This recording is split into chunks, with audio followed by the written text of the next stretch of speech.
wow, that's the first time you ever did that drug and you were already really honestly hitting the streets, like trying to trick, prostitute myself for money to do more. And that would have been like, that's just the first night.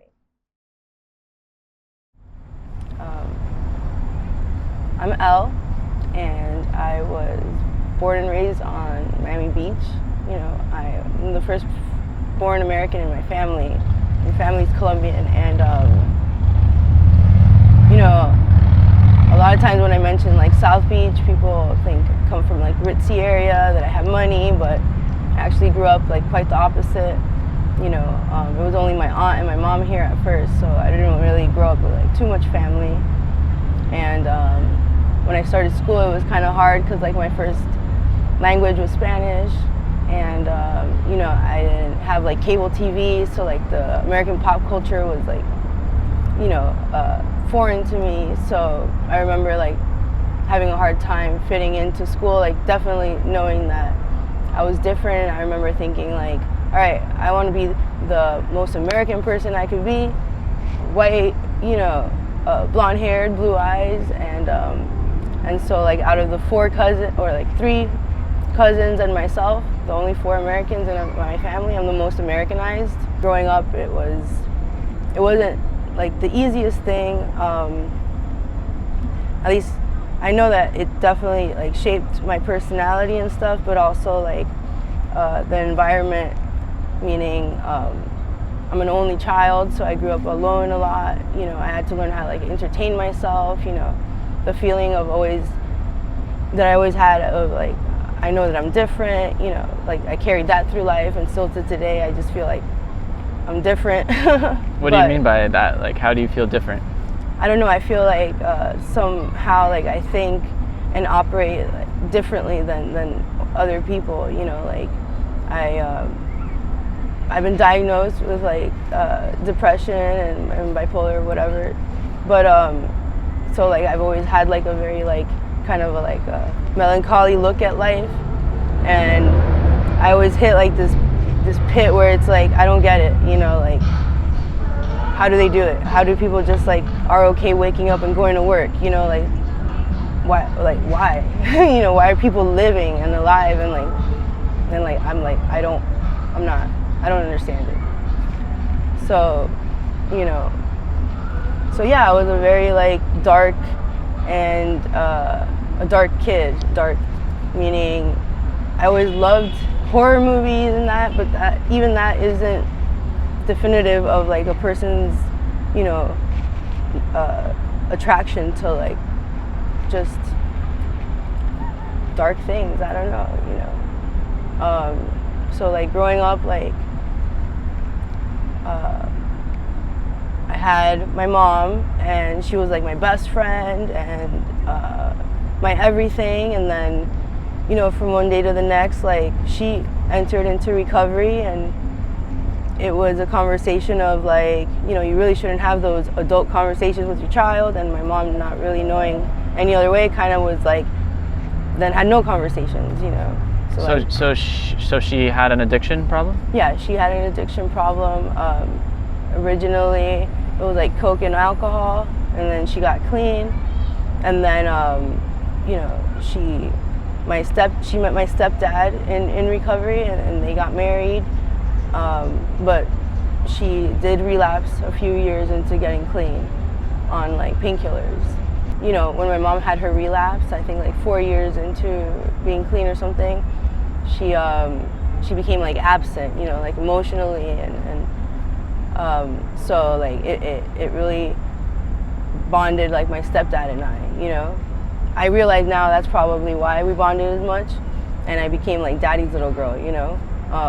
So when I was about 12, I guess, is when they decided to divorce, and I took it really, really hard. My mom said I took it even harder when she told me that she never really loved my dad, and that she really like did it for like the security and like for me to have a dad, you know, kind of thing. I just really was angry with her, because I thought like, wow, all that pain that he's going through for some BS, you know, excuse. but yeah, he was pretty strict. He came from like military dad, and Was he American? he was Venezuelan Italian. And so like I also went to Venezuela, visited his family. I've traveled some like outside the country, which I want to add is huge. I always recommend it because it really changed me as a person every time I went to different places, I think. So, but yeah, so at 12 is probably when I started to really like retreat, you know. I mean, I know like at 11 or 12, I think 11, like I started cutting.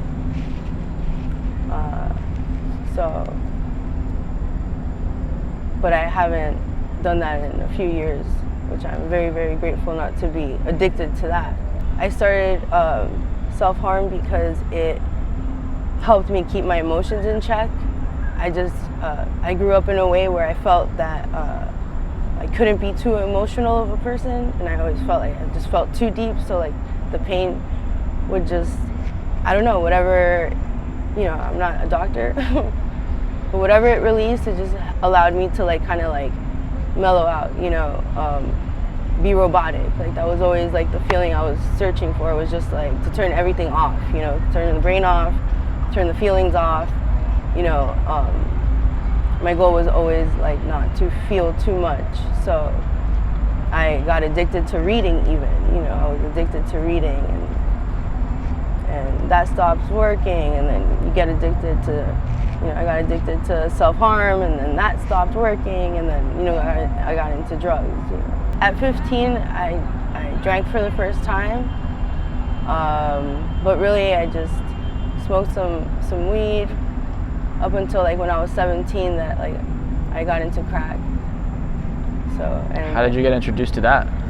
So what happened there was I had like a cigarette habit, and I broke up with my boyfriend at the time, and he was always the one who bought me my cigarettes, you know, and he was just a year older. And were you still in high school at this time? Yes, I was in 11th grade. So both of you were like, he went to the same high school as you? Yeah, but he had already graduated. Okay. He was a year older. So I want to say 11th grade, yeah. So I asked someone, you know, a homeless guy, if he would buy the cigarettes, you know, give him some money. I was working for a high-end jewelry store as a marketing assistant, like with color catalogs, whatever. And so I had some money on me. So when he came back, he asked me if I smoked. I don't remember if I asked him like smoked what or whatever. I just, from then, like he introduced me to crack. We hit Overtown back then. How did you get into Overtown and meet this guy to get cigarettes? He was outside of like the Walgreens that I go to buy cigarettes. So from Overtown, from South Beach to Overtown, it's just like over the bridge. Oh, so he asked you? Yeah. So I smoked whatever he had on him and then wanted more. So we came into Overtown to like pop some drugs. And then when the money was out, I was willing to do even whatever to get more, which sounds crazy because it's like, wow, that's the first time you ever did that drug and you were already really honestly hitting the streets, like trying to prostitute myself for money to do more. And that would have been like, that's just the first night. So the first night you tried it led to that? Yeah. I know that a big part of that has to do with like damn, Laura, like you really did not care about your life. You know, like I was willing to do things because I had no like either will to live or thrive, or, you know, like I realized that the times that I felt the most alive was always the times that I was the closest to death, kind of thing. So I'm not like a thrill seeker, just it was kind of like put my hands up like whatever, because I didn't care enough about anything, you know, especially not about myself. So I probably could have been, you know, driven anywhere, you know. Like you feel you could have done anything, you mean?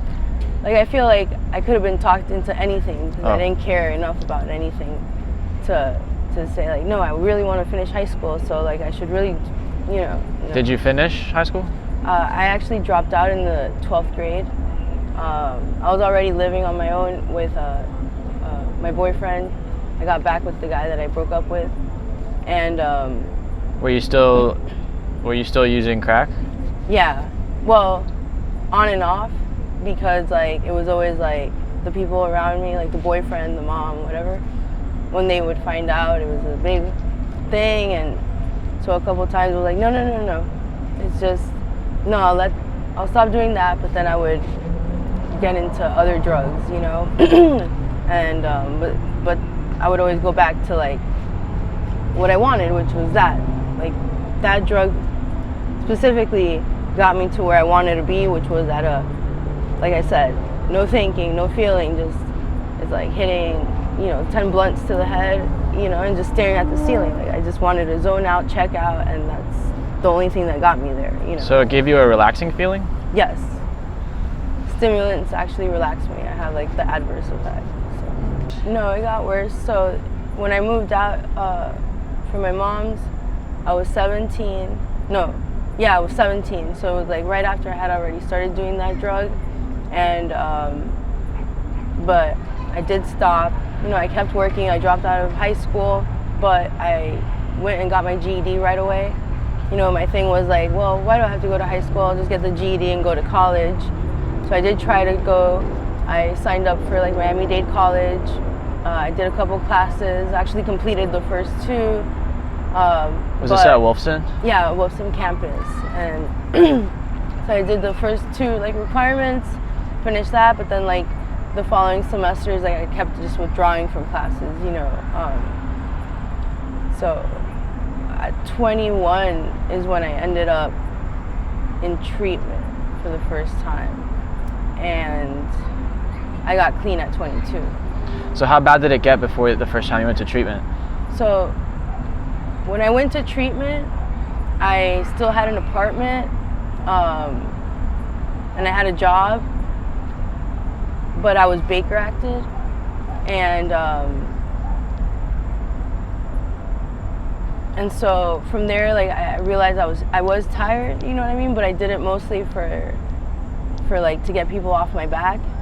So I went to treatment, but while in treatment, I decided to leave, like I signed myself out. And since I signed myself out and I was gone for a while, I didn't have that apartment, I didn't have anywhere to go or live, and that's when like I hit the streets and I was homeless. And so what age was that? 22. 22? Yeah. So how long were you homeless for at 22? Like 4 months before I got clean again, I was homeless. Did you go straight to Overtown?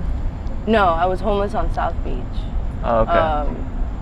And it was, and I'll share, I guess, like some tidbits. Like, I was homeless on South Beach, and, my grandmother, I had family that still lived on South Beach, and my grandmother would walk, Ocean Drive every morning.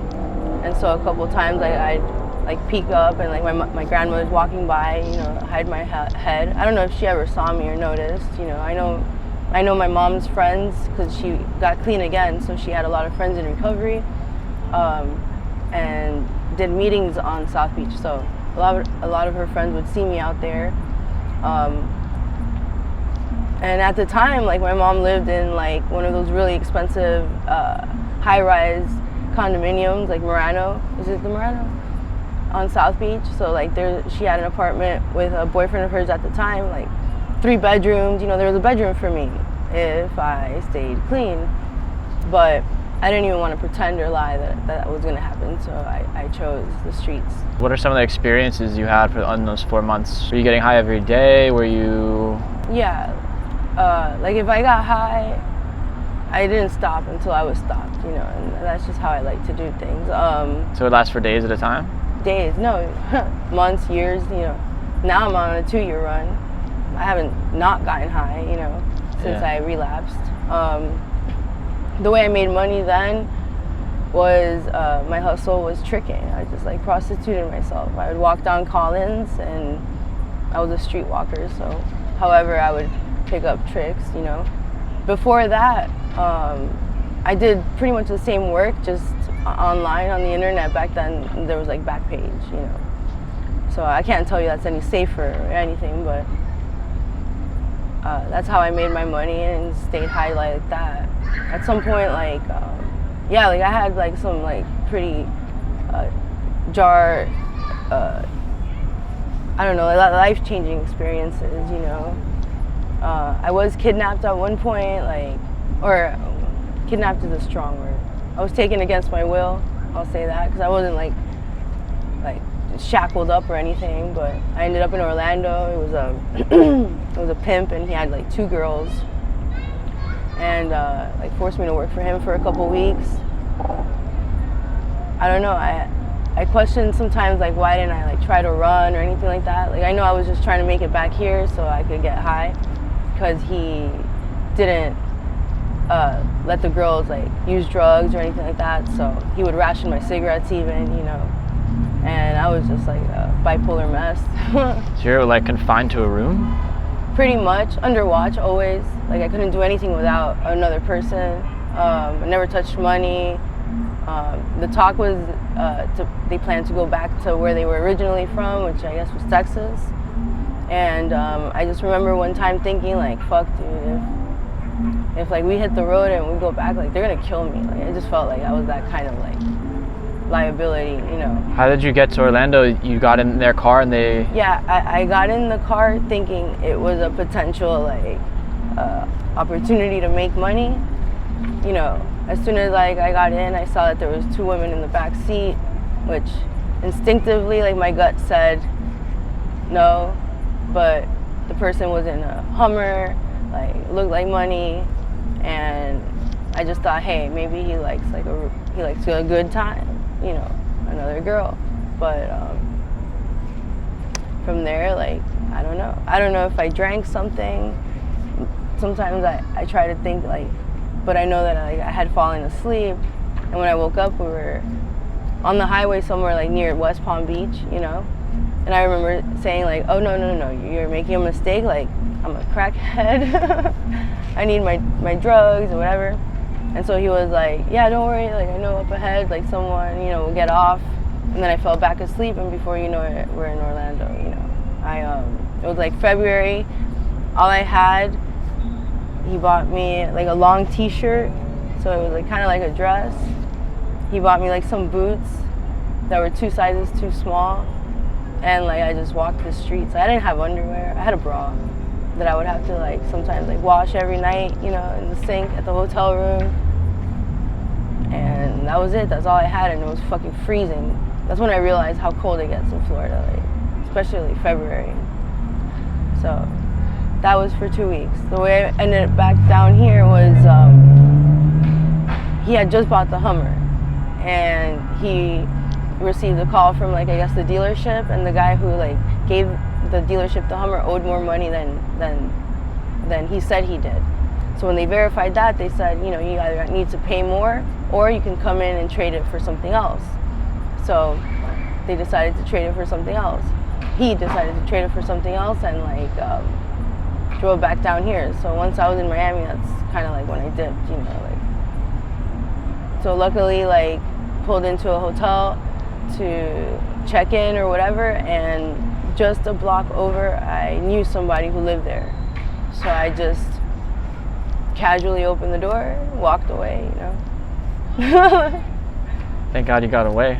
Yeah, like, I mean, the girls were there in the car with me, but let me tell you, like, they really wanted nothing to do with me either, so they weren't trying to hunt me down or, like, run after me. They were just... So what happened next when you got to your friend's place? And my friend called my ex.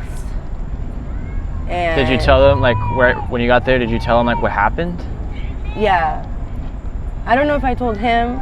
I did tell like my ex, who was already my ex, like when I left. But he was like the ex that kept trying to help me. You know, I got kidnapped having left his apartment because like he just wanted, I don't know, he was just addicted to me as I was to the drugs, you know. So I made his life crazy, but he didn't believe me. Later on I found out like he didn't believe me. He thought I just left, you know. He didn't believe the kidnapping story. No. I didn't do anything about it. I really didn't feel anything about it back then. You know, I was still just on a very like, what's the word? Just automatic, you know, drive. So it wasn't like I felt like, oh my God, I'm scared, or had any like real like fear behind everything that happened. I just wanted to get high, you know. Years later, I like, that stuff has come up, and so like I've had to deal with like, hey Laura, I mean, I never even used the word kidnap for years. I never used that word. Still today, it still feels kind of weird, but that's what happened. Do you mind if I ask how old you are? Right now? Right now I'm 34. You're still so young. Yeah. I'm not. Like, you have like your whole life to go. I have a chance. I'm not dead. I'm not satisfied with where I'm at. I'm trying to get out. I can go into how I ended up out here this time. I'd love to hear that. So when I relapsed, before I relapsed, okay, I relapsed with over 5 years clean. When this 5 years, did that begin kind of right after you got out of the kidnapping? No. The 4.5 years happened like a few months after the kidnapping. So that happened in like the 4 months that I was like out there on the like homeless. Okay. I got clean for 4.5 years. You know, I did go back to college. What did you study? Criminal justice. I didn't complete my bachelor's then, but I did my second time in recovery with the 5.5 plus So you have a bachelor's? I have a bachelor's, yes, and some law school under me, but I didn't complete that either. Still, that's great. Yeah, I'm very, very lucky. I'm very lucky because I like to remind myself, like, Laura, you know, when you first got clean at 22, I could barely read. Like, not because I was dumb, but because I couldn't process things, you know. I got really frustrated when I went to go sign up for school. I didn't understand what I was reading, and I just like left and frantically, you know. But I did give myself a chance, like when I had about 1.5 years clean and went back to school. And that's when like I completed my associates, and I got really involved in recovery, you know. I love recovery. Even using drugs, I'm gonna tell everybody, I love recovery. What it did to me, it changed me, absolutely, 100%. I'm not who I was. And I try to stay as convinced about that even now, because the streets will have its way of like changing you. You know, I can't be 100% who I want to be, like loving, kind, compassionate, because I'll get chewed up, spit out. But I also don't want to go back to like bitter, angry, cold, turned off to the world like I used to be. You know, like those are things I worked on clean, you know, making a choice. So it's interesting to be out here like still trying to live a principled life in a world that does not recognize principles. In a pocket that doesn't recognize. In a pocket, exactly. You're in like a, yeah, just a pocket of microcosm of dark energies over there. I feel like time in Overtown moves differently, and so it's very, very strange. So how did your 4 years clean, how did you relapse? My first relapse was, you know, a lot of things. They talk about like the relapse before picking up a drug, you know. So there was I got involved with a person who was using drugs. Initially, I didn't know that drugs were being used by this person. And so like, I thought, yeah, the person, you know, wasn't honest about not having clean time. I got involved. At that time, like my two best friends, like core support group, like I stopped talking to them. And so like I became very like codependent on this using addict. And come to find out, oh, she's using. So I spent a lot of time chasing that person, trying to make them honest, and you know, like that drove me a little insane. So So I turned to what I knew would stabilize my thinking and my emotions, and that was drugs.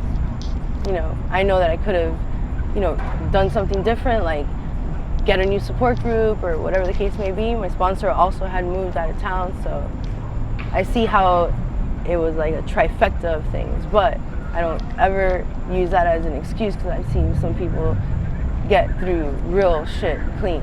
So I didn't take responsibility. I wanted to use more than I wanted to stay clean. So. But I only relapsed for about 2 months. For 2 months, I was out there using, not out there, like I had an apartment. So I used for 2 months. I got into heroin, but that was only because my body required it. Once I did it, I hate it, not my thing. Why? Luckily. How did your body require it? Well, I got really, really high on like my drug of choice, which is crack, and the person that I was dating, I was like, look, I need to come down, help, and so like I tried that, and then like my body was just like, oh, you're sick. I'm like, okay, you know. It was you didn't like the feeling? No, it wasn't my thing, and I think I had like an adverse effect to it too. Like my lips would blister, you know. I got helicopter legs, like weird shit. What's helicopter legs? Helicopter legs is like my legs would just like keep moving around. Did you inject it? Yeah, I was an IV user. Yeah. So that only lasted 2 months. Right. Got clean again. I got clean again. You know, I tried the treatment thing. I had a sponsor, and she scholarshiped me out to this treatment center out in Tennessee. Really, because there was no detoxes at the time out here that were taking heroin addicts. Only alcohol, and the only one that would do it for free was like Jackson. So luckily, my sponsor at the time worked for like this huge like recovery or drug addiction, whatever, treatment center company, whatever. And so I went to Tennessee. I was out there for like maybe a month, and I came back. I didn't stay clean, but I like used for a weekend, you know. I had my first overdose, and that was interesting. What was that like? But that was like, I had like 2 days of like using drugs, like crack, and been up all day, hadn't eaten, you know, for almost 2 days, and then did the heroin to bring me down, and like it just dropped me down way too far, I guess, you know. And I only did the heroin because I was supposed to give one of my really good friends a 5-year medallion at an NA meeting that obviously I never went to because I ended up in the hospital. But since then I've had a few overdoses. On heroin or a different drug? Fentanyl. And I don't do fent. So explain that, but yeah. So you thought you were doing something else and it ended up being fent? Yeah. Either I thought I was doing something else or I was misled. So that's something I've had to, that's something I put on the back burner because it's hard to think about people intentionally giving you something that might kill you.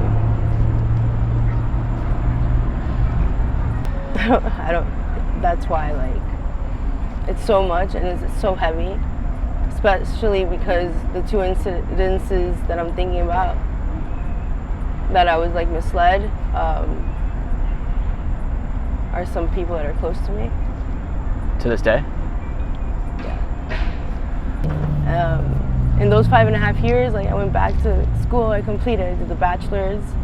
I was trying to get a master's in forensic psychology. So they don't offer any of that in Florida, actually, you know, just like tracks to forensic psychology, whatever. So I got accepted to a school in Chicago School of Psychology. Like that was the plan, but I ended up last minute really deciding to go to law school.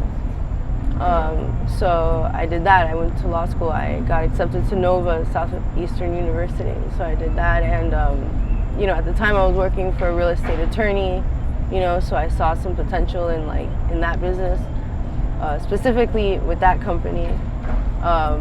And you know, I even purchased a house in Hollywood. I currently own a house in Hollywood. I'm homeless, but I own a house in Hollywood with another person. And they live there, or like? Honestly, like, I'm not sure. But why don't you go and stay there? Because I left because I couldn't afford the mortgage. Like, I know that, like, him and I split up. I knew I couldn't afford the mortgage. Like, I just started using drugs. This is 2 years ago when I relapsed. I just started using drugs, so I decided to go to my apartment that I also owned on South Beach and leave him the house. I left him the house also because 3 doors down was his best friend.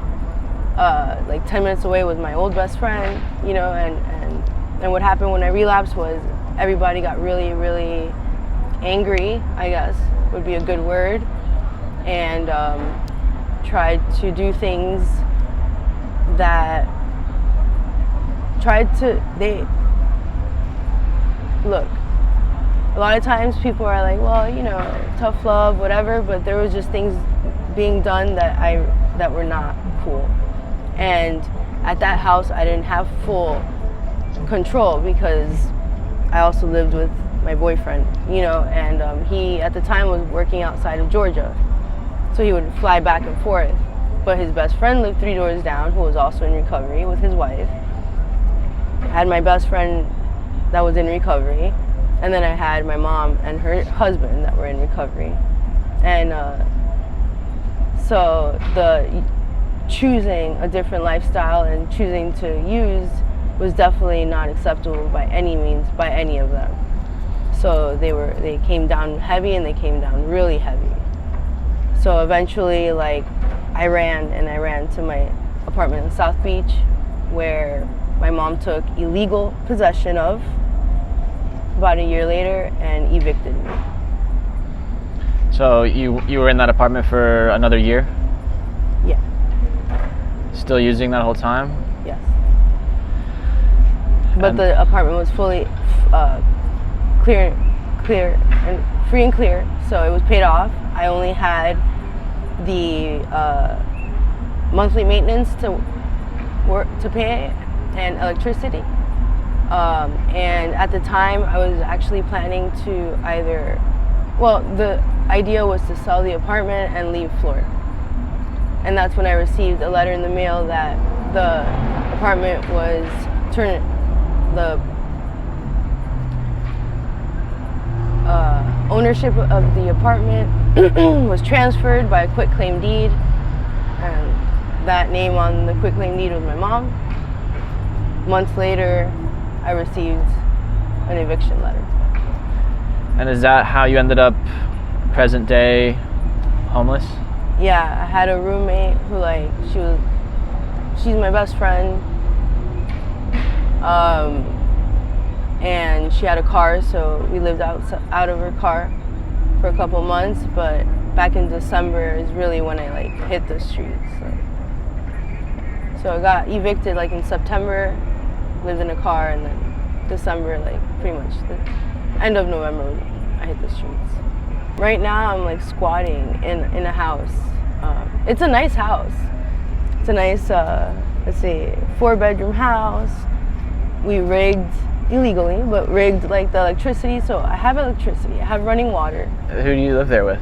I live with, and this is, like, why it's not such a lovely place to live. I live with my ex, and he is a paranoid schizophrenic, unmedicated. Is he any of the exes you've mentioned so far? No, this is someone I met here back in March. So it's like, it was a short-lived relationship. But he, with his mental health and some of the pressure that he has on the streets, because he owes some money to some dangerous people, you know, like, the 4-bedroom house that I live in, I pretty much only use the living room, you know. The reason why I stuck around originally was to help him, because what happened was we lived in a different house with other people in a room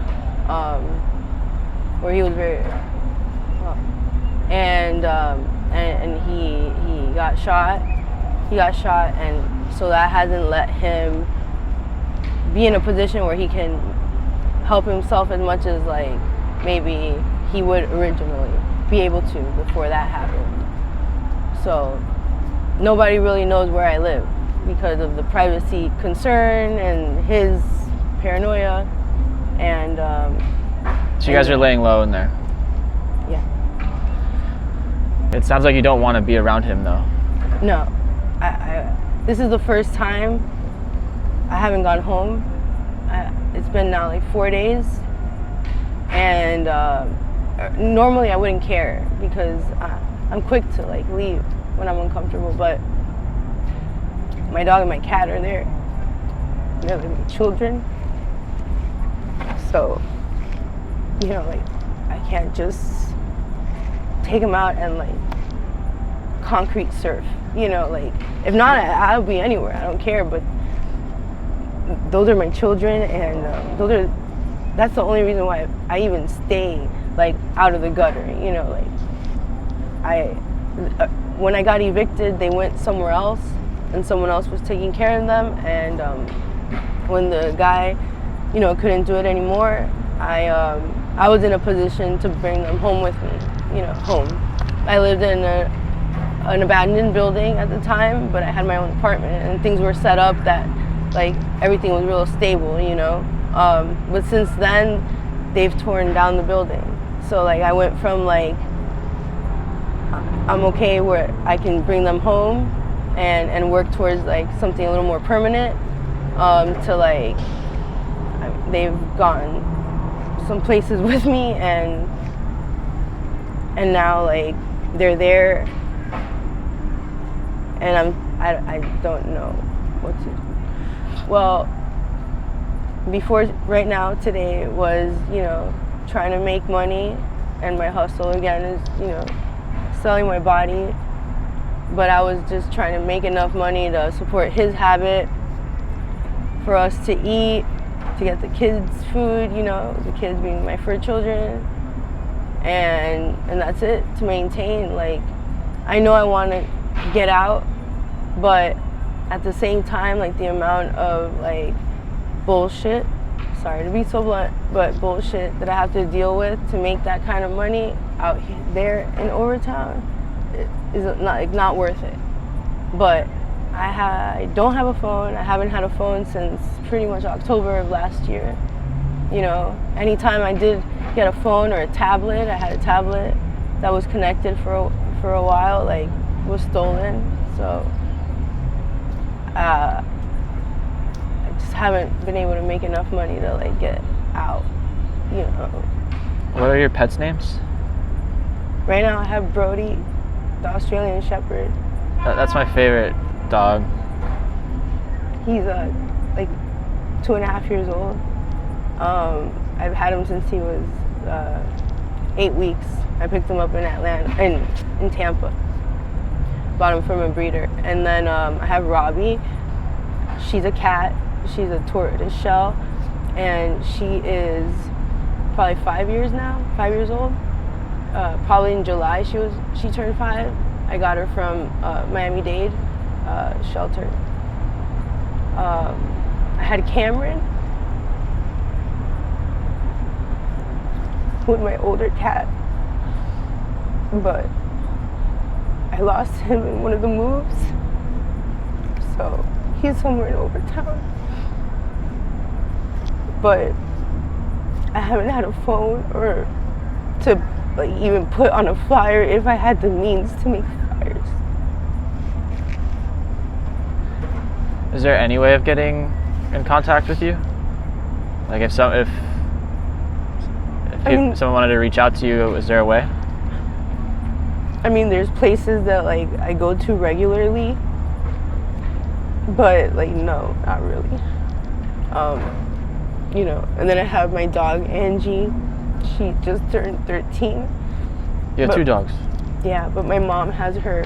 I had that dog since she was 9 months old, and I've never been like more than 5 days away from her. But when I got evicted, I was also petitioned for a psych eval, so I ended up in the hospital for a week couldn't do anything about the stuff in my apartment, you know, where my kids went and who took them. I had no control over that. My mom stayed with Angie because, one, they have history, but also I feel like it's because it's the only tie to me, because she knows as soon as I have my dog back, my baby, I'm done with that, with her. But yeah, so she just turned 13, and I'm scared that I'm gonna lose her without having her back. When was the last time you spoke to your mom or any of your family? I had sent my mom a text, actually like a week ago, to see how Angie was doing, because it was her birthday, September. But before that, it had been months since I talked. I don't talk to my mom, but like even communicated like through text with her. My cousin, it was her birthday July 4th, so like I talked to her then, or sent her a text. But you know, the last time my mom saw me was probably in court. She tried to march enact me twice. I won both times. What do you think it would take for you to get out of Overtown and stop using? The stop using part, I don't know. I know that the way I use today is different than how I used to use. So there's that. How so? Like, I don't use as much. I don't use that drug anymore. Crack? Yeah, like if it's there, like maybe I'll have it, maybe I won't. Like, I mean, I've had like crack in my hand for 3 days and not, you know. So then what are you using on the daily? I got I got crystal meth. I inject crystal meth, and that's the only thing that ever helped me with the crack stuff, you know. And honestly, like, it was almost like a blessing. It wasn't something I was looking for, but it does the same in terms of like helps my anxiety, calms me down. But I'm not there like chasing 24/7, so I have hours to do things, you know. But out here in Overtown, it's hard to get that. So I got hooked on Molly, which is like not even really what I like, or it's something I'm doing to maintain, you know, which is dumb.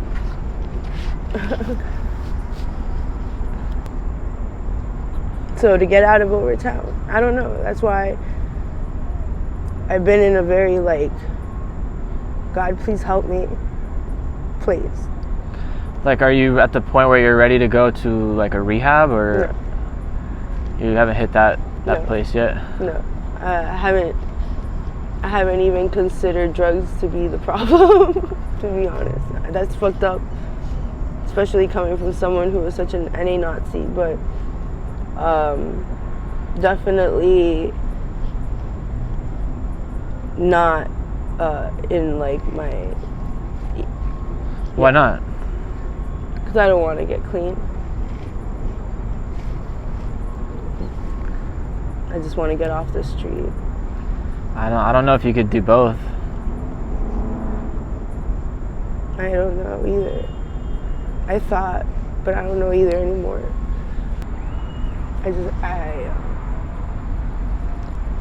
I definitely did a lot when I was clean, so I have something to like compare it to, you know. Whereas like when I first got clean, when I was younger, like I had nothing, but I also didn't have the experience of having the ability to change and gain things, and I'm not even talking about on a physical level, which is, it's easy to point out like, oh, you have a degree, because, you know, I'm talking about things like commitment, you know, like gaining like the sense of like responsibility to be able to like commit to things and keep my word no matter what, and the discipline behind that, and, you know, like all those things like that I didn't have before, you know, because either I wasn't taught or because I didn't care about anything enough to like keep a commitment, you know. Part of like what I'm practicing out here while I'm out here is sticking to not compromising certain things, you know, like I try not to lie. I know that I will on the drop of a dime if it means to save my ass, but I try not to do things that will cause me to lie. You know, I don't steal from people around me. I'm a terrible booster anyway, so, you know, whatever. I don't do that, but, like, I don't know, I try to be respectful, you know. I try to help, especially the women out here. If I have extra clothes, like someone doesn't have clothes, like I give them clothes. You know, all the clothes that I have, I found or were given to me, you know. I mean, I consider myself like a scavenger hunter. It's the only thing that keeps me sane out here. The things I have found in Overtown are fucking amazing. Really, like I found the other day, about a month ago, a time watch. A Movado timepiece, vintage. It's like a little small pocket watch. It opens up, it's a little leather case. That's awesome. Yeah, do you still in the have trash. It? Yes, I do. I still have it.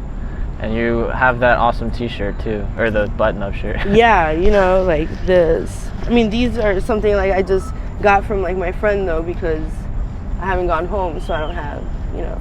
But I have some killer, I mean, I found. Where did you get those shoes? This is my friend's girlfriend's. But I had like these. Because I gave Sherry, Bo, I gave her those shoes, just like those shoes. Yeah. Well, Bo knows my best friend's. Those might be those shoes. Yeah, they might be those shoes. Wow. Talk about life in full circle. I'm telling you, like my experience with like connecting to like my higher power. Are you religious at all? I'm not religious. I guess spiritual. I do have a belief system for myself. Partly because of recovery, like power is greater than me. And what's been happening lately is I've been pulling people into my orbit that have also like similar beliefs, and either they inspire me for the day and that's how I stay alive, or have been trying to help me, and I know that's all because of like my higher power, you know, and like moments like that, I just like, how can I not keep going? You should definitely keep going. You got to get out of there though.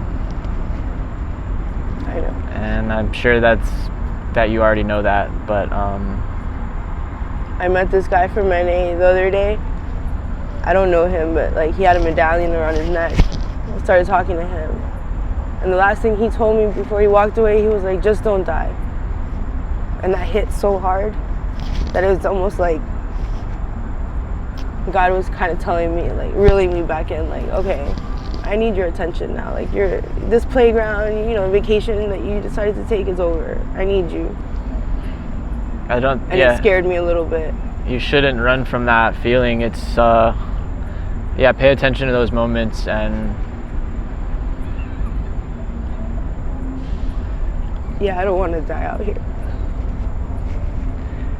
And like even like if I tap into that and go like on a esoteric, you know, conversation or whatever, like Overtown is dark, and haunted. Yes. It's an old town. It's haunted. Like what you're talking about, like there's a lot of truth to that. Yeah, and it's weird. Like I said, the time in Overtown moves differently. And I know I'm gonna sound crazy and Laura's on drugs and, you know, but hey, I don't know. I mean, nothing specifically or out of this world, you know. There's always violence, but I've never seen like someone be murdered. Have you been in any very dangerous situations? Well, I mean, my boyfriend was shot in front of me, so, and that was recently. I don't know. I've always kind of been lucky, you know. Somehow always got free. Like one of the times when I first got out here at the age of 21 or whatever. No, lie. 17 when I started using. I was in a room where like this person took a hit of crack and just lost it, you know, and started like attacking the girl that was next to me, you know, grabbed a knife and was like trying to, you know, hurt us, and like I couldn't open the door, you know, and I don't, even till this day when I think about it, I'm like, how did the door even open? But last minute it was just like the dude that brought me there, that he had stepped out to get more drugs, like he opened the door, like I don't know, and he was just yelling on the other side of the door, like open the door, you know, like weird shit like that. But that's become so like normal in a way, you know, like I know being out here, like that's expected. I try to be I consider myself a hyper vigilant person. I always make a joke about that because, you know, when you're clean, it borderline's paranoia for people who aren't used to living like in that kind of way, but out here it's a necessity. So a couple of times when I see that I'm feeling kind of sleepy out there, I need to get off the street, you know. I don't play with it. I'm very, very respectful because I know what the potential dangers are. And there's people that don't care, or think they're bigger than that. And they, you know, you come to hear like they lost their life or got hurt, you know. Drug warfare is a thing. The easiest way to get rid of somebody who is a drug addict is give them drugs that they like that are potentially deadly. And that's real. So that's usually how they handle things. Keeps it quiet. Do you feel different being on this side of town? Yeah, I mean, yes. And you know, you're not the only person who has said that. Like even people, the other day I was riding bike with them and we came on this way and she said, man, even being like on Biscayne feels different. You know, like little comments like that. That's how I know, like, I can't be crazy. No, you're not. If there's so many of us that feel that without exchanging that idea. You know, even you came to that conclusion by yourself, so. And I only passed through. Right. So. Well, thank you so much for talking to me. I'm glad I took a chance, and that you took a chance on me. Thank you.